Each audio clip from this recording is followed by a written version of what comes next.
விஜய் நடித்த ஜனநாயகன் திரைப்படத்திற்கு தணிக்கை சான்று மறுப்பு விவகாரத்தின் பின்னணியில் பிஜேபி இல்லை என கட்சியின் தேசிய மகளிர் அணி தலைவர் வானதி ஸ்ரீனிவாசன் விளக்கம் அளித்துள்ளார்.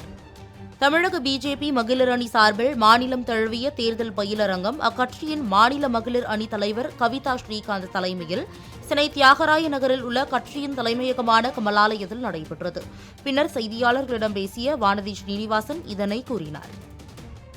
மாநிலத்தினுடைய முதல்வர் சிறுபான்மை மக்களுக்கெல்லாம் ஓடி ஓடி வாழ்த்து சொல்றாரு. சிறுபான்மை விழாக்கள் எல்லாம் அவரே கலந்துக்கிறாரு முன்னின்று.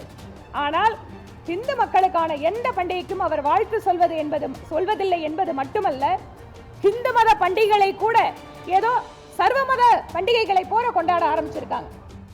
எந்த வேறுபாடும் கிடையாது.